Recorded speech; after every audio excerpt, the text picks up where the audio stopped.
Hello all. Recently rereading Warren Buffett's book suddenly revealed its certain secret meaning, and you will understand why it is so important. And before that I will ask you to subscribe to my channel with a bell. It is extremely important, because that is why you will not miss new extremely interesting videos. Well, I'm intrigued and now I'm going to tell you what you've been waiting for. The 21st century is considered digital for a reason, and now most people's money is essentially stored on a card in the bank or assets like stocks and cryptocurrencies. The second and third option is something that can improve your financial condition in the future, and Mr. Buffett has told you about it more than once. But you have to understand that the assets may have a long term, like stocks of companies, choosing from a huge list of those whose value will be below the market, or at least equal to it, in which case for 1 to 5 years to make 30% of your capital will be more than possible. And there is a cryptocurrency not considering only except Bitcoin, which is literally created just in packs and grows by hundreds and thousands of percent. As I understood from the book, you are the owner of your own money, and investing should clearly outline in your head the picture of what will be the most optimal multiplication for you and without increased risks. No investor will entrust his money to an overly dubious organization that promises a mountain of gold. In rare cases it is possible, but in practice the opposite usually happens. Buffett has said a number of times about XRP in his opinion, now it is digital gold, which is directly dependent on Bitcoin itself. But we all know that in the next 10 years Bitcoin will reach a level of market value that we couldn't even dream of. As long as XRP is worth less than $1, it's a real opportunity for capital appreciation. What do you think about this cryptocurrency? Post your thoughts in the comments and let's uncover this interesting feature together. Personally, my objective opinion is that the real value of XRP or Ripple in the next 10 years is more than $100. Why do you think that's so much? Many analysts, including Buffett, said it depends on many nuances, like inflation and dollar depreciation, as well as world changes. So does the confidence of more people of different masses in the future to change their minds about the trends of the investment field? Inflation, Keynes said it many years ago that it's an invisible tax that only one man in a million really understands, and it's a tax on people that have had faith in their currency that the government's issued. It's interesting in the United States. The value of the dollar since I was born has declined by 94% to 6 cents. So inflation, unlike where we were when the internet was in its infancy. Yeah, that's a great question. I'm Ryan Zagone with Ripple. Right. And say your name so everybody can. Ryan Zagone with Ripple. There's a recognition here that there's many benefits to the technology. But unlike almost every other sector, the regulatory framework must be in place for innovation to take root in financial services. And there is a broad recognition that that is needed. Now, we've faced the same issue about an uncertain technology and an uncertain time before. This isn't the first time we've had to ask this question. And it was with the creation of the internet. We recognized customers, and so we're seeing more momentum than we've ever had around using XRP to move this liquidity around the world. And so we couldn't really be happier about how that has played out in a world where there's still a lot, I think, of FUD, a lot of uncertainty, a lot of doubt about what's going on in crypto. This is a real use case solving a real problem for real customers. Okay, so which banks right now are actually using Ripple?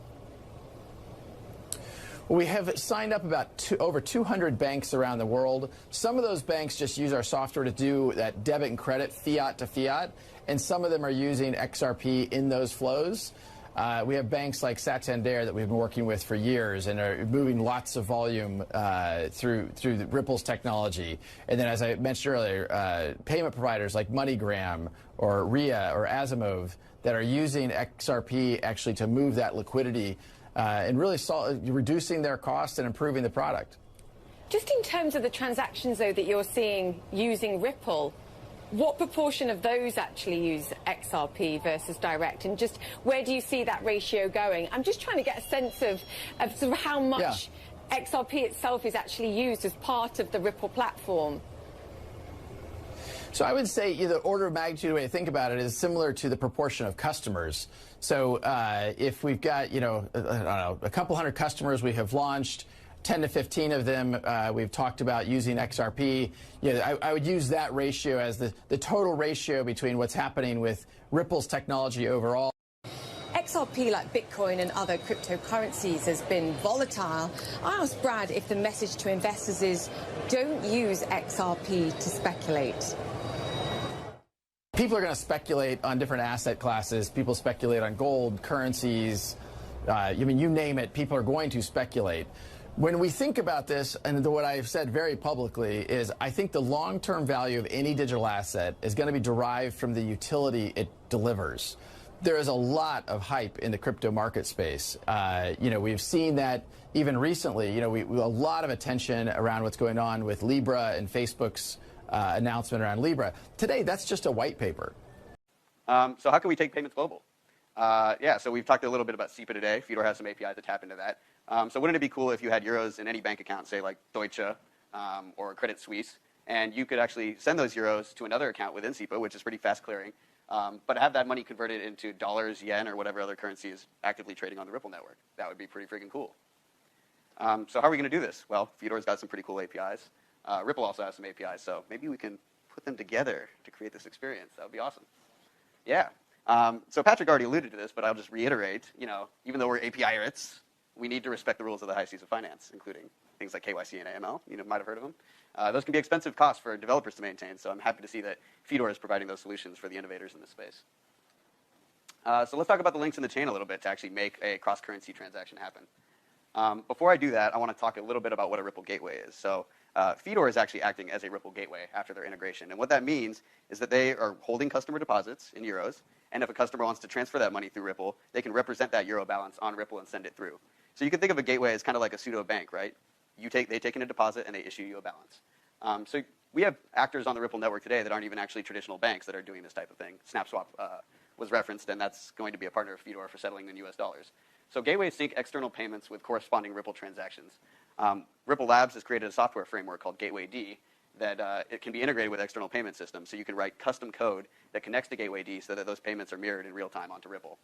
So the features of this middleware, things like deposits and withdrawals, you can issue currency, you can do robust payments that are sent through to Ripple, and you can monitor for incoming payments so that you can take corresponding action on the outbound path as well as the inbound path. So yeah, that's a Ripple gateway. So let's talk about links to the transaction chain, right? So if we wanted to take euros and turn them into US dollars with Ripple in the middle, you could use Fedor APIs to initiate a SEPA transaction.